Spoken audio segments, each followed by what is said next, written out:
Hello जी। आज के तीसरे वीडियो में हम बात कर लेते हैं वन बेवरेजेस के बारे में। अब अगर इसके मार्केट कैप देखने जाए तो 1,85,000 करोड़ रुपीस के आसपास का इनका मार्केट कैप है। ये भी एफएमसीजी प्लेयर है, बट यहाँ पर ग्रोथ आ रहा है। देखो अभी तक हम जितनी भी एफएमसीजी कंपनी देखी, ब्रिटानिया देखा, एचयूएल देखा, दोनों में 3 4 5% के आसपास में ग्रोथ है। डाबर में भी ग्रोथ नहीं है। हमने कोलगेट देखा, कोलगेट में 10% के आसपास का ग्रोथ है। हमने टाटा कंज्यूमर प्रोडक्ट्स देखा, वहां पर 16% के आसपास का ग्रोथ है। मिसेस बेक्टर में भी 17 18% के आसपास का ग्रोथ है।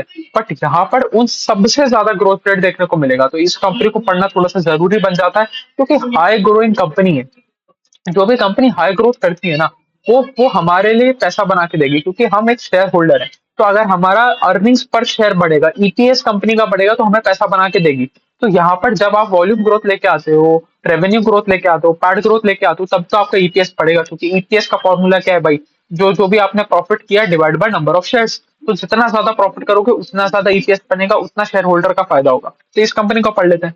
अब ये करती क्या है, ये थोड़ा सा समझ लेते हैं। तो जैसे हमें पता ही है कि पेप्सी को एक एक इंटरनेशनल ब्रांड है, तो पेप्सी के जितने भी प्रोडक्ट्स आते हैं उनकी पैकेजिंग, बॉटलिंग, मैन्युफैक्चरिंग, डिस्ट्रीब्यूशन का काम ये लोग करते हैं। अब पेप्सी के बहुत सारे प्रोडक्ट्स आते हैं। तो एक तो पेप्सी का खुद के ब्रांड के अंडर जो सॉफ्ट ड्रिंक आता है वो आता है। उसके अलावा उन्होंने अलग अलग प्रोडक्ट्स निकाल रखे हैं। इनके पास स्टिंग है, गेटोरेड है, ऐसे सोडाज भी हैं इनके पास और अलग अलग तरह के सॉफ्ट ड्रिंक्स भी है। इनके पास स्नैक्स वाला पोर्टफोलियो भी है। इनके पास कुरकुरे है, डोरिटोस है, इस तरह के स्नैक्स भी हैं। और पैकेज वाटर भी है, जैसे आपने एक्वाफिना सुना होगा, तो Aquafina is a brand of PepsiCo.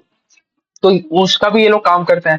अगर हम और बात करें तो इनके खुद के कुछ खुद के भी ब्रांड्स हैं, तो खुद के ब्रांड्स में भी ये लोग सोडा बना के बेच रहे हैं। ये लोग जो जो वाटर वाटर बॉटल्स बना के बेच रहे हैं, तो ये सारे काम भी ये लोग कर रहे हैं। अब देख लेते हैं इनका इनका कैसा। अच्छा, एक उससे पहले एक और चीज समझ लेते हैं, इनका एक इंटरनेशनल बिजनेस भी है। तो ये अफ्रीका में जाके भी ये सारी चीजें कर रहे हैं। अब देखो, एक चीज होती है कि आपको इंडिया में ग्रोथ खत्म होता हुआ दिख रहा है, इसलिए आप जाके अफ्रीका बैठ रहे हो। और एक होता है कि आपने अपना रिस्क को मिटिगेट करने के लिए या वॉल्यूम वॉल्यूम ग्रोथ को और सस्टेन करने के लिए आपने जोग्राफिकल एक्सपेंशन किया। देखो, एक चीज समझना पड़ेगा। जो इक्वेटर वाला लाइन है, मतलब जो सदर्न हेमिस्फीयर में जितनी भी कंट्रीज आती है ना, वहां पर सीजन उल्टा चलता है। तो अभी जैसे हमारे यहाँ गर्मी पड़ रही थी पिछले क्वार्टर में, तो वहां पर गर्मी पड़ रही थी। तो आप जैसे न्यूजीलैंड देखोगे, ऑस्ट्रेलिया देखोगे, जो अफ्रीका के जो इक्वेटर से नीचे वाली कंट्रीज हैं, वो उन सारी जगह पर अभी ठंडा पड़ रहा है। तो वहां पर अब क्या है, अब इंडिया वाले सेगमेंट में ग्रोथ आ रहा है। इंडिया में भयंकर गर्मी पड़ी, तो हमने जैसे टाटा टी का भी रिजल्ट देखा कि चाय वाले सेगमेंट में कोई ग्रोथ नहीं आई, चाय कॉफी वाले सेगमेंट में कोई ग्रोथ नहीं आई।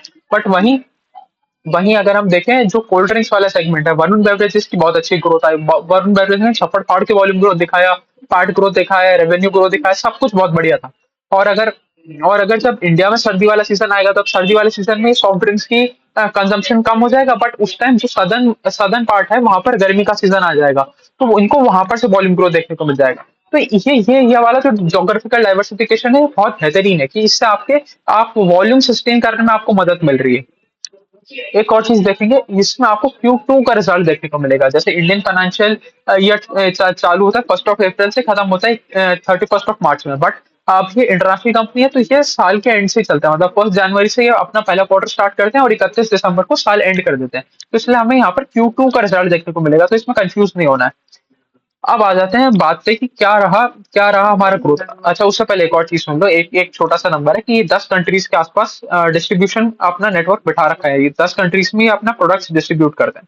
अब आ जाते हैं नंबर पे। अगर हम नंबर की बात करें, तो revenue was up 28.3% on a Y level. तो देखो, इससे हमें क्या पता चला? भैया, मार्केट कैप से कोई मतलब नहीं है। अगर आपकी कंपनी ग्रोथ करती है तो वो अच्छी कंपनी है। अगर आप देखो, इससे इससे छोटा ही मार्केट कैप है शायद। इससे इससे छोटा ही मार्केट कैप है बहुत सारी कंपनियों का, जो अभी हमने एफएमसीजी में पढ़ी। उनके उनका ग्रोथ नहीं आया, तो जो जो मार्केट कैप है उससे हमें कोई मतलब नहीं है। हमें बेस से कोई मतलब नहीं है। हमें किसी भी चीज से कोई मतलब नहीं है। हमें सिर्फ एक चीज से मतलब है, that is rate of growth. आपका रेट ऑफ ग्रोथ अच्छा है, तो आप मेरे लिए एक अच्छा इन्वेस्टमेंट हो। अगर आपके पास रेट ऑफ ग्रोथ नहीं है, तो आप चाहे स्मॉल कैप हो, मिड कैप हो, लार्ज कैप हो, माइक्रो कैप हो, कोई सी भी कैप हो, हम मेरे को उससे मतलब ही नहीं। और अगर हम बात करें, तो 21% ऊपर था on H1 to H1 basis. मतलब पिछले पिछले साल का H1, मतलब फर्स्ट हाफ, पहले 2 क्वार्टर्स से इस साल के पहले 2 क्वार्टर्स में 21% का जम था। तो वाई वाई लेवल पे 28.3% का, और जो फर्स्ट हाफ बेसिस पे 21.1% के आसपास का ग्रोथ था, तो मतलब बहुत बढ़िया ग्रोथ। वहीं अगर हम पैट ग्रोथ की बात करें तो PAT went up by 25.5% on a Y level and 25.3% on an H1 to H1 level. तो यहाँ पर भी बहुत बढ़िया ग्रोथ, यहाँ पर भी कोई दिक्कत वाली बात नहीं है। अगर हम वॉल्यूम की बात करें तो volume was also up by 28%। मतलब कोई कोई ऐसा नहीं कि महंगा प्रोडक्ट बेच दिया होगा, जो जो ज्यादा हाई वॉल्यूम वाला प्रोडक्ट था वही बेच रहे हैं, बट 28% का वॉल्यूम ग्रोथ आया, 28% का वॉल्यूम ग्रोथ आया, इसीलिए 28% का रेवेन्यू ग्रोथ आया। इसीलिए हम देख रहे हैं पैट बड़ा 25% के आसपास है। मतलब जबरदस्त रेट ऑफ ग्रोथ है, यहाँ पर तो कोई दिक्कत वाली बात ही नहीं है। ऊपर से अगर हम इनका थोड़ा सा ब्रेकअप समझ ले कि कौन से सेगमेंट से कितना रेवेन्यू आता है, तो हमें पता चलेगा जो कार्बोनेटेड ड्रिंक्स वाला सेगमेंट है ये कंट्रीब्यूट करता है 76%। क्योंकि देखो सबसे ज्यादा पोर्शन इसी का आना था। आप देखो जो भी इनके मेन प्रोडक्ट्स हैं, जैसे जो पेप्सी का खुद का पेप्सी ब्रांड है, चाहे उसमें वो जीरो शुगर हो, लो शुगर हो, चाहे नॉर्मल पेप्सी हो, कुछ भी हो, वो कार्बोनेटेड ड्रिंक्स वाला है। इनका शायद मिरिंडा विरिंडा भी इन्हीं के ब्रांड के अंडर आता है। सारा पेप्सिको का ही प्रोडक्ट्स है। मिरिंडा हो गया, माउंटेन ड्यू हो गया, ये सारा भी इन्हीं का प्रोडक्ट्स है। अगर तो ये आता है 76%। तो कार्बोनेटेड सेगमेंट कंट्रीब्यूट करता है 76%। जो जूस वाला सेगमेंट आता है वो कंट्रीब्यूट करता है 8%, और 16% कंट्रीब्यूट करता है वाटर वाला सेगमेंट। वाटर वाला सेगमेंट मतलब एक्वाफीना वाला सेगमेंट है। अगर हम ग्रॉस मार्जिन की बात करें तो ग्रॉस मार्जिन कंपनी के बढ़े बाय 2.22%। और ये क्यों बढ़े? क्योंकि इन्होंने थोड़ी सी पैकेजिंग एफिशिएंसीज लेके आए। जो अपना प्लास्टिक कंटेंट था वो प्लास्टिक कंटेंट को कम कर दिया। तो भाई ये तो अच्छी बात है। अब देखो मैं ज्यादा जो जो एनवायरमेंटल इनिशिएटिव्स होते हैं ना, उसके बारे में हमें बात करने से कोई ज्यादा मतलब बनता नहीं है कि भाई एंड ऑफ द डे तो आपको ईपीएस इंक्रीज चाहिए। अब आप ज्यादा एनवायरमेंट के पीछे खड़े होने के लिए तो आप कंपनी खरीद नहीं रहे हो ना। बट यहाँ पर ठीक है, यहाँ पर अगर आपका प्लास्टिक का पोर्शन प्रपोर्शन कम करने की वजह से आपको आपको कॉस्ट एफिशिएंसी भी मिल रहा है, और जो पूरा का पूरा एनवायरनमेंट है वो भी प्रोटेक्ट हो रहा है, तो विन विन सिचुएशन है, कोई दिक्कत वाली बात ही नहीं है। तो इस वजह से इनको थोड़ा सा मार्जिन एक्सपेंशन भी मिला। अगर मार्जिन एक्सपेंशन की और बात करें तो जो इनका जो प्लास्टिक का प्रोक्योरमेंट था वो पहले ही करके बैठे हुए थे, तो इस वजह से भी इनको थोड़ा सा बेनिफिट मिला कि सस्ते रेट पे इनको प्लास्टिक पहले से ही मिल गया। अगर हम इनके इंटरनेशनल वॉल्यूम्स की बात करें तो इंटरनेशनल वॉल्यूम्स वर फ्लैट।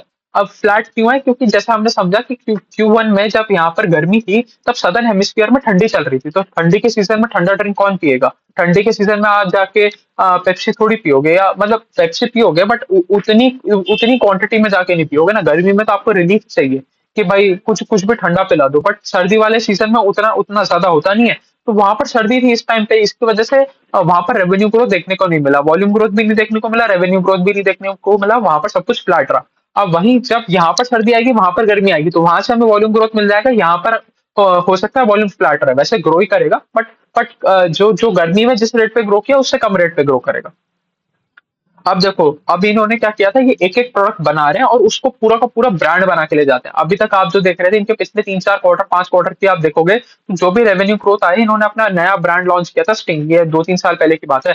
तो 2-3 साल पहले इन्होंने अपना नया ब्रांड लॉन्च किया था स्टिंग, और स्टिंग को ये पूरा स्केल करके गए, पूरा स्केल पैन इंडिया फैला दिया। आपने देखा होगा स्टिंग का प्रेजेंस कितना कितना तेजी से फैला और कितना उसने मार्केट को डोमिनेट कर दिया। तो सारा का सारा वॉल्यूम ग्रोथ उनका उसमें से ही आ रहा था। अब देखो पेप्सी इतने टाइम से बेच रहे हैं, पेप्सी की में कोई कोई वॉल्यूम ग्रोथ नहीं आएगा। वो पेप्सी का कैन बिक रहा है, बॉटल बिक रहा है, सब कुछ बिक रहा है, मोर और लेस वही वही वॉल्यूम रहेगा भाई। इंक्रीमेंटली 4-5%, 6% का वॉल्यूम ग्रोथ आ जाएगा, बट कोई धमाकेदार ग्रोथ नहीं आएगा। आप नया नया ब्रांड इंट्रोड्यूस करोगे, नया नया प्रोडक्ट इंट्रोड्यूस करोगे, ग्रोथ आपका वहीं से आएगा। तो इन्होंने 3-4 साल पहले स्टिंग वाला ब्रांड इंट्रोड्यूस किया था, और उसमें धमाकेदार ग्रोथ आया और पैन इंडिया फैल गए उसको लेके। तो पूरी की पूरी कंपनी की वॉल्यूम ग्रोथ वो वाला सेगमेंट लेके आ रहा था।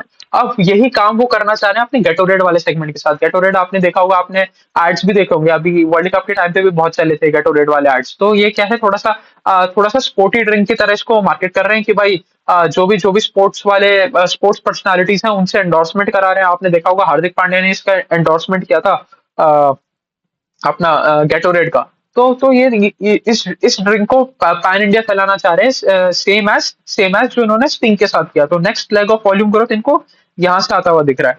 और कुछ बात करें तो इनके इनके बहुत सारे और भी ब्रांड्स है, जैसे डोरिटोस हो गया, सिम्बा हो गया, और ये सारी चीजें तो है ही।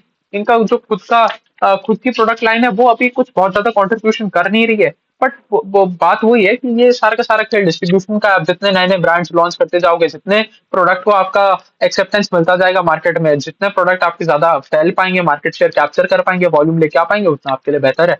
और इनका इनका जो डाइवर्सिफिकेशन, जोग्राफिकल डाइवर्सिफिकेशन है, ये भी अच्छा है। अगर हम बात करें तो इनको नेपाल और श्रीलंका में भी अच्छी ग्रोथ देखने को मिली। नेपाल और श्रीलंका में भी ये लोग अपना डिस्ट्रीब्यूशन नेटवर्क सेटअप करके रखे हैं, तो वहां से भी बढ़िया ही बात है।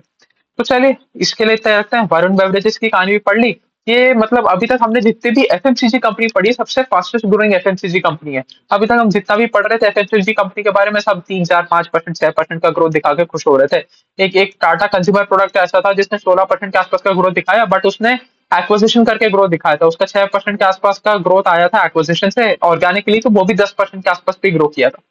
तो चलिए यही थी कहानी वरुण बेवरेजेस की। हमने ये वाला कंपनी भी कवर कर लिया, आगे चल के 3 4 कंपनी और कवर कर ही लेंगे, उनके भी वीडियो बना ही देंगे। अभी के लिए इतना ही रखते हैं। Thank you.